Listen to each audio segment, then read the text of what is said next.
अस्सलाम वालेकुम नाज़रीन, मैं उरान अब्तलाल और आप देख रहे हैं यूट्यूब चैनल RMT TV। बेटा आपके पास फेडरल बोर्ड के चेयरमैन साहब आज फेसबुक के ऊपर लाइव हुए और जैसे लाइव हुए उसके अंदर उन्होंने काफ़ी बड़ा इंटरव्यू आपने सुना होगा, लेकिन मैं आपको उसकी मेन बातें बताता हूँ। हुआ क्या है, कुछ 7-8 बड़ी न्यूज़ हैं और उसमें सबसे पहले बच्चों का सबसे पहला तो ये सवाल था कि मैट्रिक का रिजल्ट कब आ रहा है। तो उन्होंने कहा कि 18 मई को एग्ज़ाम ख़त्म हुए हैं और आपका जो रिजल्ट है इंशाल्लाह अगस्त के फर्स्ट वीक में आ रहा है। लेकिन मैं गारंटी से अभी दावे से कह रहा हूँ फर्स्ट वीक के अंदर नहीं आएगा।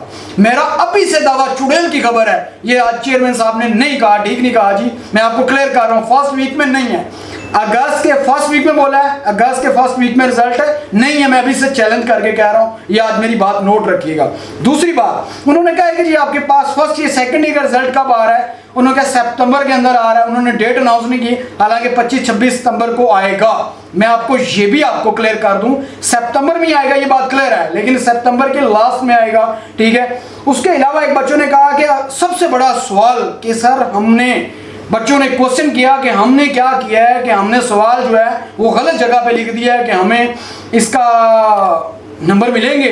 उन्होंने कहा जी कोई नंबर नहीं मिलेंगे, उसको क्रॉस कर दिया जाएगा, कोई ऐसी चीज़ नहीं है, हाँ देखा जाएगा, लेकिन ज़्यादातर यही होगा कि नंबर नहीं मिलेंगे। ये बहुत बड़ी बैड न्यूज़ है तमाम स्टूडेंट्स के लिए।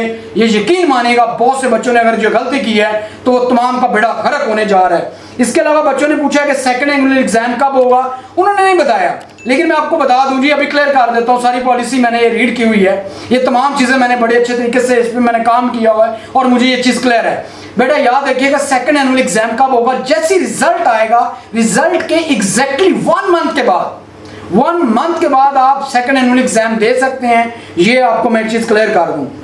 और एक बच्चे ने कहा कि सर मैं 9th बोर्ड के अंदर मैंने फेडरल से की है और अब मैं 10th जो है वो दूसरे बोर्ड से करना चाहता हूँ, ठीक हो गया, और मैंने अब 10th मैंने दूसरे बोर्ड से मैं कर रहा हूँ, ठीक है, लेकिन मैंने 9th की इंप्रूवमेंट देनी है, तो मैं क्या करूँगा, फेडरल बोर्ड से दूंगा। उन्होंने कहा जी नहीं, आप जिस बोर्ड में चले गए हैं NOC लेके, आप उसी से ही इम्प्रूव करेंगे, दूसरे से नहीं करेंगे।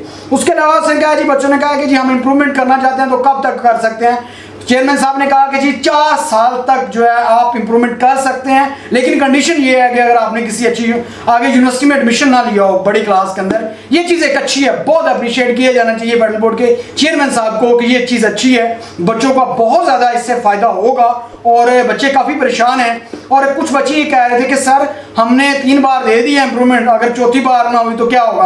बेटा परेशान ना हो, इंशाल्लाह आपका चौथी बार में आप अच्छे नंबर ले लेंगे। उसके अलावा एक बच्चा कहता है कि सर क्या मैं प्राइवेट एडमिशन भेज सकता हूं। उन्होंने कहा जी लाजमी आप भेज सकते हैं। रूब्रिक का पूछा, जो कि हमने बताया था पिछले वीडियो में बताया था। रूब्रिक का उन्होंने कहा कि जी रूब्रिक का मतलब होता है मार्किंग स्कीम, और मार्किंग स्कीम जो है ये इन्होंने बड़ी गलत बात की चेयरमैन साहब ने। ये मैं आपको चैलेंज करके कह रहा हूं यार, ये क्या असूल है। आपको चाहिए कि आपने मॉडल पेपर अपलोड किए, आपका भी पेपर आया, पेपर के जो आंसर किया वो भी अपलोड करें ताकि बच्चों को क्लियर हो आपका ये आंसर है तो आप ठीक है, वरना गलत है। लेकिन ये कह रहे हैं कि रिजल्ट आएगा तब शेयर करेंगे, फिर क्या करना है जी, ऐसी स्कीम का ये चीज़ हुई है। इसके अलावा और भी बातें गई हैं जी, लेकिन पंजाब बोर्ड एक सबसे अच्छा बोर्ड है जी। पंजाब बोर्ड के अंदर उसी टाइम टीचर को दे दी जाती है मार्किंग स्कीम, और उसके बाद टीचर जो है बच्चों से भी शेयर करते हैं, बताते हैं बेटा ये चीज़ है। इसके अलावा ग्रेडिंग सिस्टम का मैं बता चुका हूँ बेटा, पूरे पाकिस्तान के अंदर ग्रेडिंग सिस्टम होने जा रहा है। ये जो 1100-1200 नंबर है, नहीं अब A ग्रेड B ग्रेड होगा, ठीक है, O लेवल A वाला लेवल वाला साहब करने जा रहे हैं। उन्होंने कहा फार्मूला का, एक बच्चे ने पूछा कि फार्मूला का भी बताएं। उन्होंने कहा जी हम फार्मूले जो हैं ये साइंस सब्जेक्ट के देंगे, मैथ का कोई फार्मूला नहीं दिया जाएगा। उसके अलावा इंप्रूवमेंट का उन्होंने पूछा किसी बच्चे ने कि 2 पेपर जो है हमने दिए हैं मैंने मिसाल के तौर पर इंप्रूवमेंट के लिए, और मैं एक पेपर इंप्रूव करता हूँ दूसरा इंप्रूव नहीं करता, तो क्या मुझे फेल कंसिडर किया जाएगा। तो चेयरमैन साहब ने कहा जी नहीं जी, वही पुराने नंबर आपके लग जाएंगे जो होंगे। इसके अलावा किसी एक बच्चे ने और सवाल किया कि क्या हम प्रैक्टिकल इंप्रूव कर सकते हैं, तो चेयरमैन साहब ने कहा कि हम भी लाजमी आप इंप्रूव कर सकते हैं। ये भी फेडरल बोर्ड की बहुत अच्छी बात है कि अगर किसी बच्चे के थ्योरी में अच्छे नंबर है, प्रैक्टिकल में अच्छे नहीं है, तो प्रैक्टिकल इंप्रूव करे, ये बहुत अच्छी बात है। और एकेडमिक सेशन जो है ये आपके पास कब स्टार्ट होगा, उन्होंने ये भी चीज़ क्लियर कर दीजिए। आपके पास सितंबर से स्टार्ट हो रहा है, यही जून जुलाई में दोबारा एग्जाम होंगे और कोई सिलेबस रिड्यूस नहीं होगा इसी तरीके से।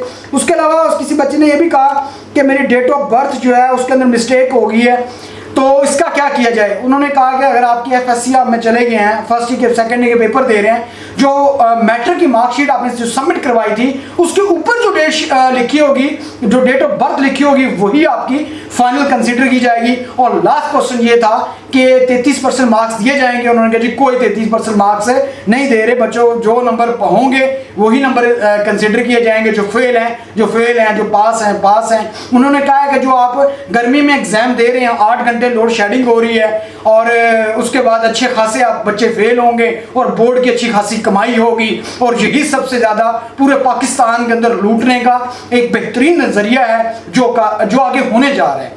हकीकत तो ये है बेटा, आप लोगों के साथ जुल्म हो रहा है। होना ये चाहिए जून जुलाई के अंदर छुट्टियां होती थी, बच्चे ये चीजें करते थे, लेकिन अब ये सारा सिस्टम ऐसा अजीब किस्म का ये सिस्टम बना दिया गया है। यकीन मानिएगा जब मैं एज अ टीचर जब ये चीजें देखता हूं तो मुझे इंतहाई अफसोस होता है। ये हमारे हुक्मरान जो ऊपर बैठे हैं, ये एसीओ के अंदर बैठ के फैसला कर रहे हैं। एक आम देहात के अंदर जो स्कूल के अंदर बच्चा बैठा है, जरा उसका भी सोचें। चेयरमैन साहब, आप चाहे वहां कप लगा के स्क्रीन के ऊपर बैठ के सवाल कर सकते हैं, लेकिन जरा जाए ना जरा स्कूलों के अंदर, सरकारी के अंदर पंखा तक नहीं चल रहा होता, उन बच्चों का भी सोचें, उन बच्चों का भी ख्याल करें, उनके पेरेंट्स का भी ख्याल करें जो बड़ी मुश्किल से अपनी फीसें दे रहे होते हैं, लेकिन उन लोगों का आप ख्याल नहीं करते।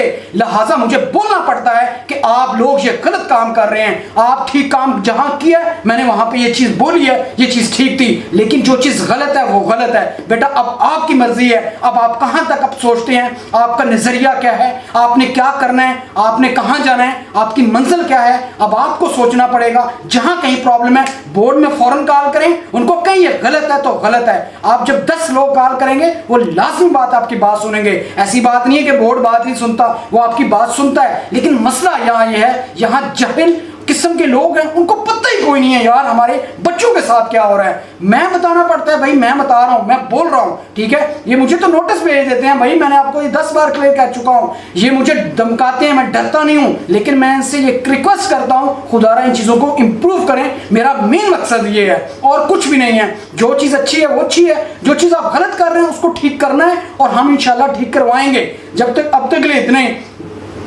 बाकी आप पे है बेटा, आप करते क्या हैं। मुझे उम्मीद है आप अच्छा सोचेंगे और बोर्ड मेरी तमाम बातों पे अमल करेगा और आप भी फोन करके इनसे कहेंगे ये हमारी चीजें इंप्रूव करें। अब तक के लिए इतना ही, अपना ख्याल रखिएगा, लास्ट में हमारे चैनल का भी ख्याल रखिएगा। Thank you very much.